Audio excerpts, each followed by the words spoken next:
सोच के देखिए, एक परिवार है जो बिल्कुल टूटने की कगार पर है। उसकी आखिरी उम्मीद बस एक चमत्कार। लेकिन अगर वही चमत्कार एक सोची समझी साजिश निकले। आइए आज इसी अनोखी कहानी की गहराई में चलते हैं और एक ऐसे धोखे का पर्दाफाश करते हैं जो सब कुछ बदल कर रख देगा। तो कहानी की शुरुआत होती है इस दिव्य वचन से, एक वादा कि जब अन्याय हद से बढ़ जाएगा तो ईश्वर खुद आएंगे। पर असली सवाल तो ये है कि क्या ये सच में ईश्वर का हस्तक्षेप है या पर्दे के पीछे कोई और ही कहानी चल रही है। तो सबसे पहले इस कहानी के सेंटर में जो परिवार है उसके बारे में जानते हैं। एक ऐसा परिवार जो बिखरता जा रहा है। आखिर ऐसी क्या वजह थी जो उन्हें इस मोड़ पर ले आई। देखिए, एक तरफ है राजेश्वरी का अत्याचार। उसने अपने ही परिवार से सारे हक छीन लिए हैं, उन्हें नौकर बनाकर रख दिया है। और दूसरी तरफ सिर्फ इंसाफ की एक मांग है, एक सीधी सादी लेकिन बेहद जरूरी मांग कि विरासत में 50-50 का बराबर हिस्सा मिले। बस अपना हक मांग रहे हैं। और हालात इतने खराब हो गए आखिर में कि उम्मीद की कोई किरण ही नहीं बची थी। परिवार को अब अपने ही घर से निकाले जाने का डर सता रहा था। सोच के देखिए, क्या बीती होगी उन पर।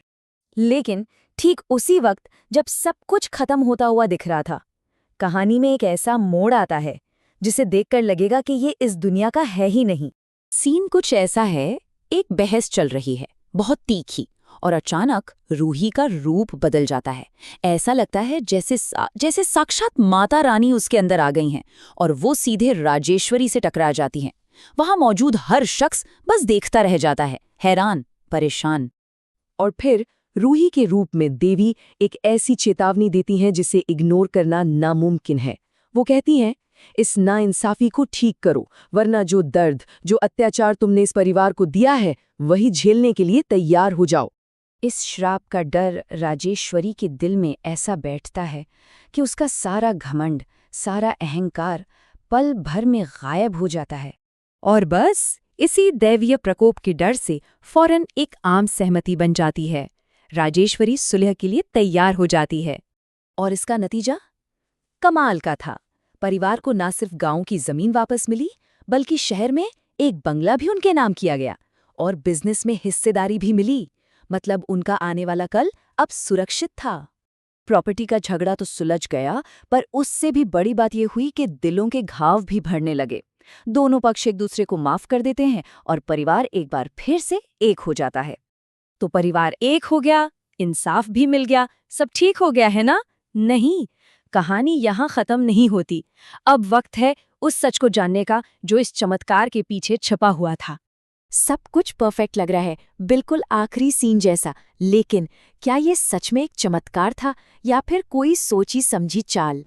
और इस सवाल का जवाब कहानी में सबसे बड़ा ट्विस्ट लेकर आता है। रूही खुद ये बात मानती है, मेरे अंदर सच में माता रानी नहीं आई थी। बस इस एक लाइन से सारी कहानी पलट जाती है। तो ये कोई चमत्कार नहीं था, बल्कि एक बहुत ही डिटेल्ड प्लान था। रूही और उसके पति नाहर का प्लान। जब उनके पास कोई रास्ता नहीं बचा, तो उन्होंने इंसाफ पाने के लिए ये 4 स्टेप का पूरा नाटक रचा था। उनका मकसद बुरा नहीं था, बिल्कुल नहीं। वो बस राजेश्वरी को सही काम करने के लिए मजबूर करना चाहते थे। जब सारे दरवाजे बंद हो गए, तो उन्होंने इस धोखे को इंसाफ पाने का आखिरी हथियार बनाया। एक झूठ जो एक बड़े सच के लिए बोला गया था। अब सोचिए, जब परिवार को यह सच पता चलता है कि उन्हें जो कुछ भी वापस मिला वो एक झूठ की वजह से था, तो उनका रिएक्शन क्या होता है? और यहाँ पर सबसे हैरान करने वाली बात सामने आती है। परिवार गुस्सा नहीं होता, बिल्कुल नहीं, बल्कि वो रूही की इस समझदारी और हिम्मत के लिए उसके शुक्रगुजार होते हैं। वो उसे अपनी असली हीरो, अपनी रक्षक मान लेते हैं। और इसके बाद जो जश्न होता है, उसका फोकस किसी काल्पनिक देवी पर नहीं, बल्कि एक असली औरत पर होता है, रूही पर। और ये रूही ही है जिसे अपने परिवार का गृह प्रवेश करवाने का सम्मान मिलता है। और ठीक जब लगता है कि हाँ, अब सब ठीक हो गया है, कहानी खत्म हो गई है, तब एक आखिरी ट्विस्ट आता है। एक डॉक्टर आकर एक ऐसी खबर देता है जो सबको चौंका देती है। रूही प्रेग्नेंट है। एक असली चमत्कार। तो ये कहानी हमें एक आखिरी लेकिन बहुत ज़रूरी सवाल के साथ छोड़ जाती है। खुशी तो मिल गई, एक हैप्पी एंडिंग भी हो गई, पर यह खुशी एक धोखे की नींव पर टिकी है। तो क्या ऐसी खुशी हमेशा के लिए टिक पाएगी?